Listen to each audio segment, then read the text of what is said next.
Crônicas do Amanhecer. Por Feijão, Centro Espírita Allan Kardec de Balneário Gaivota. 17 de março de 2022. Redes sociais, prazer, sofrimento e vício, parte 1. O YouTube tem quase 2,3 bilhões de usuários registrados, o Instagram, 22 bilhão, o TikTok 800 milhões e o Twitter 350 milhões. As redes sociais crescem a cada dia e em todas fabricamos um personagem com o qual somos conhecidos por aqueles que, com maior ou menor probabilidade, jamais cruzarão fisicamente o nosso caminho. Precisamos dessa vida virtual para nos refugiar de nossa própria vida. Ou pelo menos é assim que nos comportamos quando usamos essas plataformas. O círculo de amizades nas redes sociais se transformou naquele café para nos encontrarmos todas as tardes com os amigos. O comportamento é o mesmo. Percorremos as redes sociais, em média, 2h30 por dia, que poderia muito bem ser o tempo que gostaríamos de passar naquele café tão agradável para ser vistos, conhecer rostos novos e contar a vida para desconhecidos. Belo plano. Essa é a classificação mental que fazemos toda vez que recorremos ao smartphone em busca de companhia. Em nossa conta do Facebook, costumamos ter amigos e familiares, se é que não a dedicamos a fazer negócios. Na do Twitter, nós nos exibimos sem mesura, e na do Instagram, depois das confusões das outras duas, colocamos um cadeadinho, no afã de nos proteger. Assim como com todos os nossos parceiros, com as redes sociais acreditamos controlar a situação. Achamos que sabemos quem nos ama e quem nos odeia, que conhecemos as intenções dos que se aproximam de nós. Temos lido tanto sobre sua periculosidade que até alardeamos saber escolher muito bem quem nos acompanha. Aceitamos as solicitações acreditando escolher os melhores e, antes que percebamos, algum deles terá nos traído. Não importa a finalidade do aplicativo, antes de perceber, alguém rondará você, principalmente se for mulher e pretender ter certa relevância. O problema se agrava quando essa visibilidade se transforma em perseguição. Nada menos que 73% das mulheres jornalistas reconhecem ter sofrido assédio nas redes sociais por exibir sua condição de mulher, profissionalismo ou feminismo. São estabelecidas relações sem a necessidade de ver os rostos. Pode-se ter sexo sem tocar na carne. O modelo de comunicação ao qual sucumbimos sabe mais de algoritmos que de emoções, mas, enquanto estamos condenados ao primeiro, ponderamos o segundo. Querem me ver perdendo o controle? Já devo ter feito isso em uma rede social. Façam uma busca. Participem de qualquer emoção que os provoque, do amor ao escárnio. De fato, farão isso assim que me virem. É isso que ocorre nas redes sociais, exibimos sem pudor o que escondemos dentro. Da melhor das virtudes até o pior dos defeitos. Raro é quem não está em alguma rede social. Do já antigo, por longevidade, Facebook até o inovador e curioso TikTok. Com 2,74 bilhões de usuários, o Facebook continua sendo o rei, embora em declínio. Só na Índia, perdeu no ano passado 10 milhões de usuários registrados. E não parece que a coisa vá melhorar. Cada vez mais, ele é utilizado de uma perspectiva comercial e menos social, embora ainda seja a melhor rede para localizar aquele namorado do qual você perdeu todos os vestígios. E também para intoxicar. Poucos resistem a subir fotos de sua nova vida, em uma exibição de triunfo. E poucos resistem a saber onde foi parar aquele amante do qual ainda lembram.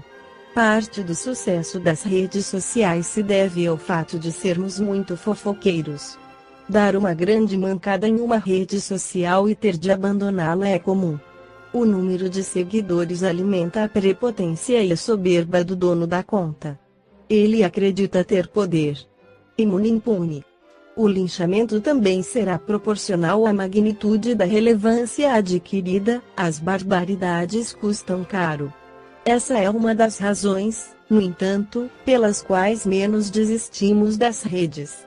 Poucos chegam ao abandono depois de refletir sobre a magnitude dos acontecimentos. A maioria aperta o botão de deletar devido ao assédio que sofre quando sua atitude não é inadequada.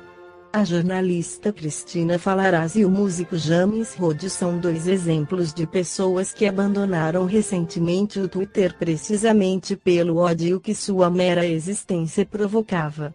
Nenhum dos dois voltou, mas a maioria dos que abandonam a rede volta. Nós nos familiarizamos com pessoas apenas por seu nickname, seu codinome na rede, e conhecemos seus detalhes mais íntimos, com sexo, erros e dramas incluídos. Não temos nem seu número de telefone, porque não precisamos. Se virem as DMS, as mensagens diretas, já está bom. O bom do smartphone é que ele condensou todas as possibilidades de comunicação na palma da nossa mão. O LinkedIn elimina perfis profissionais que incomodam a ultradireita. O Twitter recupera tweets de anos atrás pelos quais já se implorou perdão. O Facebook faz uma prima ficar sabendo o quanto o marido dela nos cai mal. O Instagram permite saber de quem gosta a pessoa que você pretendia seduzir. E o TikTok faz você expor seu lado mais perverso. Sofremos e desfrutamos na mesma proporção excessiva. É a magia das drogas e o que vicia. A respeito dos vícios, Allan Kardec questiona no Livro dos Espíritos. 913. Dentre os vícios, qual o que se pode considerar radical? Temo-lo dito muitas vezes, o egoísmo. Daí deriva todo o mal. Estudai todos os vícios e vereis que no fundo de todos há egoísmo. Por mais que lhes deis combate, não chegareis a extirpá-los, enquanto não atacardes o mal pela raiz, enquanto não lhe houverdes destruído a causa. Tendam, pois, todos os esforços para esse efeito, porquanto aí aqui está a verdadeira chaga da sociedade. Quem quiser, desde esta vida, ir aproximando-se da perfeição moral, deve expurgar o seu coração de todo sentimento de egoísmo, visto ser o egoísmo incompatível com a justiça, o amor e a caridade. Ele neutraliza todas as outras qualidades. 914. Fundando-se o egoísmo no sentimento do interesse pessoal, bem difícil parece extirpá-lo inteiramente do coração humano. Chegar-se-á a consegui-lo? À medida que os homens se instruem acerca das coisas espirituais, menos valor dão às coisas materiais. Depois, necessário é que se reformem as instituições humanas que o entretêm e excitam. Isso depende da educação. 915. Por ser inerente à espécie humana, o egoísmo não constituirá sempre um obstáculo ao reinado do bem absoluto na Terra. É exato que no egoísmo tendes o vosso maior mal, porém ele se prende à inferioridade dos espíritos encarnados na Terra e não à humanidade mesma. Ora, depurando-se por encarnações sucessivas, os espíritos se despojam do egoísmo, como de suas outras impurezas. Não existirá na Terra nenhum homem isento de egoísmo e praticante da caridade. Há muito mais homens assim do que supondes. Apenas não os conheceis, porque a virtude foge à viva claridade do dia. Desde que hajam, porque não haverá 10? Havendo 10, porque não haverá 1000 e assim por diante. 916.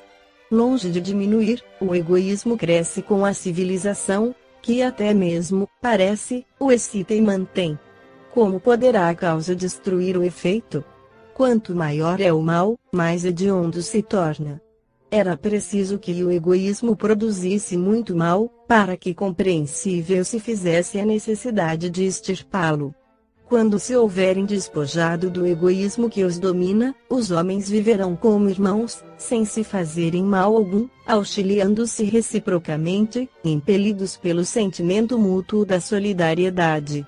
Então o forte será o amparo e não o opressor do fraco, e não mais serão vistos homens a quem falte o indispensável, porque todos praticarão a lei de justiça.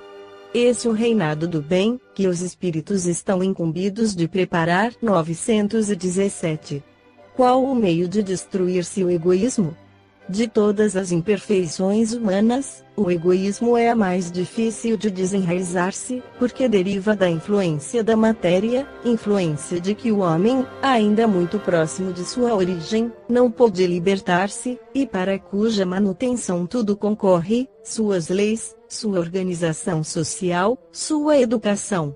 O egoísmo se enfraquecerá à proporção que a vida moral for predominando sobre a vida material e, sobretudo, com a compreensão que o Espiritismo vos faculta, do vosso estado futuro real, e não desfigurado por ficções alegóricas. Quando, bem compreendido, se houver identificado com os costumes e as crenças, o Espiritismo transformará os hábitos, os usos, as relações sociais. O egoísmo assenta na importância da personalidade. Ora, o Espiritismo, bem compreendido, repito, mostra as coisas de tão alto que o sentimento da personalidade desaparece, de certo modo, diante da imensidade. Destruindo essa importância, ou, pelo menos, reduzindo-a às suas legítimas proporções, ele necessariamente combate o egoísmo. Esta foi a crônica do amanhecer de 17 de março de 2022. Por Feijão Centro Espírita Allan Kardec de Balneário Gaivota. Que a paz esteja com todos.